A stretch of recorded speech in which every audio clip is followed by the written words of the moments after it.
నమస్తే. ఇన్నాళ్ళు నన్ను సపోర్ట్ చేస్తూ, ఎంకరేజ్ చేస్తూ మీ ప్రేమని నాకు అందిస్తున్న ప్రతి ఒక్కరికి కృతజ్ఞతలు. అలాగే ఈ వీడియో కూడా ఖచ్చితంగా మీకు ఉపయోగపడుతుంది. లైక్, షేర్ అండ్ సబ్స్క్రైబ్ చేసి మీ సపోర్ట్‌ని నాకు అందించండి. అలాగే ఈ వీడియో పట్ల మీకున్న అభిప్రాయాన్ని కామెంట్ సెక్షన్‌లో కామెంట్ చేసి తెలియజేయండి. ఇప్పుడు వీడియోని చూద్దాం. నమస్తే. Welcome to our channel. నేను పద్మిని. జులై మాసం ప్రారంభం కాబోతోంది. మరి ఈ జులై మాసం మాస ఫలితాల్ని మనకు అందించడానికి మనతో పాటు సిద్ధంగా ఉన్నారు ప్రముఖ ఆధ్యాత్మికవేత్త, వాస్తు జ్యోతిష పండితులు నిట్టల ఫణిభాస్కర్ శర్మ గారు. మరి వారి ప్రెడిక్షన్స్ ని ఇప్పుడు చూద్దాం. మరి ముందుగా మేషరాశి వారికి ఈ మాసం ఎలా ఉండబోతోందో ఇప్పుడు చూద్దాం. వీక్షకులందరికీ నమస్కారం.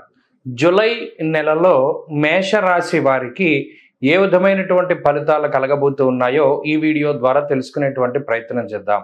ముఖ్యంగా గ్రహస్థితి కనుక గమనిస్తే ఈ నెల అనగా జూలై మాసమందు 13వ తారీఖు వరకు మేషరాశిలోనే కుజుని యొక్క సంచారం ఉంటుంది. 13వ తారీఖు తదుపరి 2వ స్థానంలోకి కుజ సంచారం మారుతుంది. అలాగే ఈ జూలై మాసమందే 17వ తారీఖు వరకు తృతీయ స్థానమందు రవి ఉంటారు. 17వ తారీఖు దాటిన తర్వాత కర్కాటక రాశిలోకి చతుర్థ స్థానమందు రవి తన యొక్క సంచారాన్ని ప్రారంభం చేస్తారు. అయితే ఈ రెండు గ్రహాలే మేజర్గా మారబోతూ ఉన్నటువంటి గ్రహాలు. మిగతా గ్రహాలు వక్రించినా మరే ఇతరత్ర స్థితిలో ఉన్నా అవి అవే ఫలితాన్ని ఇస్తూ ఉన్నాయి. కాబట్టి ఇప్పుడు అనుకూలించేటువంటి గ్రహాలు మేషరాశికి ఎన్నున్నాయి అనేటువంటిది చూస్తే 2వ స్థానమందు గురుడు ఈ మాసం మొత్తము కూడా అనుకూలంగా ఉన్నారు. శనైశ్వరుడు లాభస్థానంలో ఈ నెలంతా కూడా అనుకూలమైనటువంటి ఫలితాన్ని ఇస్తూ ఉన్నారు. తృతీయ స్థానమందు రవిగ్రహం ఈ నెల 17వ తారీఖు వరకు ఈ రాశి వారికి అనుకూలంగా ఉన్నారు. అలాగే బుధ శుక్ర గ్రహాలు కూడా ఈ రాశి వారికి అనుకూలంగా ఉన్నాయి. మరియు 13వ తారీఖు దగ్గర నుండి జన్మ కుజుని యొక్క దోషం కూడా పోతుంది. కాబట్టి ఆ కుజుని యొక్క దోషం పోయిన తర్వాత కూడా మరిన్ని మంచి ఫలితాలు మనం ఆశించవచ్చు. ఓవరాల్గా అంటే మొత్తానికి మనం చూసుకున్నట్టయితే మేషరాశి వారికి జూలై మాసం మంచి ఫలితాలనే ప్రసాదిస్తూ ఉన్నది. కారణం ఏంటి అంటే గురుబలం శనేశ్వరుడి యొక్క బలం ప్రధానంగా ఉండడం, అలాగే జన్మ కుజుని యొక్క దోషం తొలగిపోవడం, తృతీయంలో రవి యోగించడం లాంటి అంశాలు, బుధ శుక్రులు కలిసి రావడం వల్ల 12వ స్థానమందు రాహు ఉన్నప్పటికీ ఈ రాహు ఇచ్చేటువంటి ఫలితాలని ఈ గ్రహాల తాలూకు అనుకూలతల వల్ల దాటగలుగుతారు.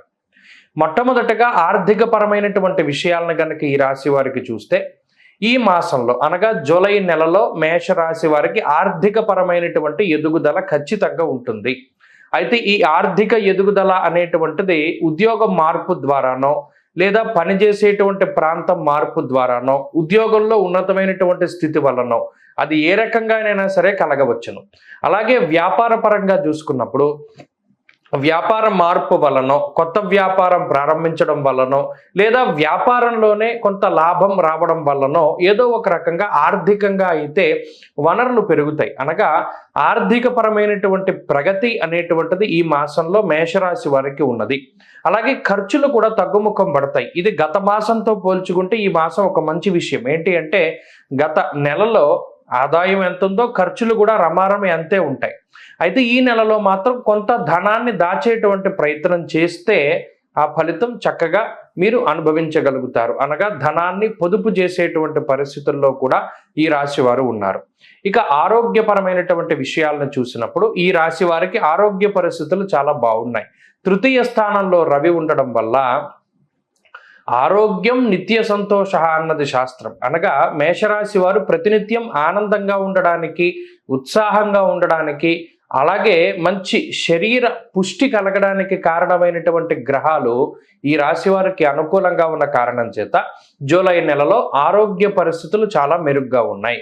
అయితే ఈ 13వ తారీఖు వరకు 1వ స్థానమందు కుజుడు, 12న రాహు ఉన్నారు. కాబట్టి విషపూరితమైనటువంటి జంతువులు అనగా పాకే జంతువులు, ఈదే జంతువులు లేదా మరి ఇతరత్ర చిన్న చిన్న కీటకాలు ఇలా విషపూరితమైనటువంటివి ఏవైతే ఉన్నాయో వాటి వల్ల కొంత జాగ్రత్తగా ఉండాలి. అలాగే పాడైపోయినటువంటి ఆహార పదార్థాలని సేవించడం వల్ల కొంత అనారోగ్యం పాలవుతూ ఉండడము ఇటువంటివి కొంత ఎక్కువ జరుగుతాయి. కుజరాహువులు ఎప్పుడు కూడా విష ప్రభావాన్ని కలగజేస్తారు. కాబట్టి ఆ మూలకంగా కొంత జాగ్రత్తగా ఉండాలి. ఇంకొకటి ఏంటి అంటే అగ్ని మూలకమైనటువంటి భయం. ఈ కుజుడు రాహు యొక్క స్థితిగతుల వల్ల విద్యుత్తు, అగ్ని ఇలా వేడి వస్తువులు ఇవి కాలడము లేకపోతే ఇంకోటి జరుగుతూ ఉండడం, ఆ ఒక్క విషయం పట్ల మాత్రం జాగ్రత్తగా ఉండాలి. ఇక కుటుంబ పరమైనటువంటి విషయాలు చాలా అద్భుతంగా ఉన్నాయి. కుటుంబ పరంగా అభివృద్ధి ఉంటుంది. కుటుంబ సభ్యులతోటి సమాగమం, అలాగే కుటుంబ సభ్యుల మధ్యలో సామరస్యత, అనుకూలత, కలయిక ఇవన్నీ కూడా ఏర్పడి చక్కగా ఆనందదాయకమైనటువంటి వాతావరణం ఉంటుంది. ఇక ఉద్యోగ వ్యాపారాలు కూడా అభివృద్ధి పదంలోనే కనబడుతూ ఉన్నాయి. స్థానచలనము అనగా ఎవరైతే ఉన్నతమైనటువంటి స్థానానికి వెళ్ళాలి లేదా ఉండేటువంటి ఇల్లు మార్పు చేసేటువంటి ఉద్యోగ మార్పు కోరుకుంటూ ఉన్నారు, స్వయంకృతంగా దాన్ని కావాలి అనుకుంటూ ఉన్నారో వారికి అది సిద్ధిస్తుంది. అంతేకాక విద్యార్థుల యొక్క స్థితిగతులు కూడా చాలా బాగున్నాయి. మౌఖిక పరీక్షలు, పోటీ పరీక్షలు లాంటి వాటిలో ఉన్నతమైనటువంటి ఫలితాలని మనం ఈ నెలలో ఆశించవచ్చును. ఇక స్త్రీలకి ప్రత్యేకించి ఈ గ్రహస్థితిని కనుక పరిశీలనం చేస్తే వారికి ఆనందదాయకమైనటువంటి వాతావరణం ఉంటుంది. ఇంటి యందు లేదా స్త్రీలు ఎవరైనా ఉద్యోగ వ్యాపారాలు చేస్తూ ఉంటే ఆ ప్రాంతంలో కూడా అనుకూలమైనటువంటి వాతావరణం ఉంటుంది. ఇలా సర్వత్రా విజయపూరితమైనటువంటి వాతావరణం ఉంటుంది. అయితే ఈ నెలలో ఈ రాహువు అలాగే 13వ తారీఖు వరకు ఉండేటువంటి కుజుడిచ్చేటువంటి దోషాల నుండి కనుక కొంత బయటపడాలి అంటే సుబ్రహ్మణ్య ఆరాధనని ఎక్కువగా చేస్తూ ఉండాలి ప్రతినిత్యము. అలాగే ఈ నెలలో వచ్చేటువంటి షష్ఠి, కృత్తికా నక్షత్రము, అలాగే స్వాతి నక్షత్రాల యందు ప్రత్యేకించి సుబ్రహ్మణ్యారాధన కానీ లేదా స్వాతి నక్షత్రంలో లక్ష్మీ నరసింహస్వామి ఆరాధన కానీ చేసుకున్నట్టయితే ఈ నెలలో మేషరాశి వారికి మరింత అనుకూలమైనటువంటి ఫలితాలు వస్తాయి. ఈ నెల మొత్తము కూడా సుబ్రహ్మణ్యేశ్వర స్వామి వారి యొక్క భుజంగ స్తోత్రాన్ని పారాయణ చేస్తూ ఉండడం వల్ల మంచి ఫలితాలు ఆశించవచ్చు. మౌఖిక పరీక్షలు, పోటీ పరీక్షలు లాంటి వాటిలో ఉన్నతమైనటువంటి ఫలితాలని మనం ఈ నెలలో ఆశించవచ్చును.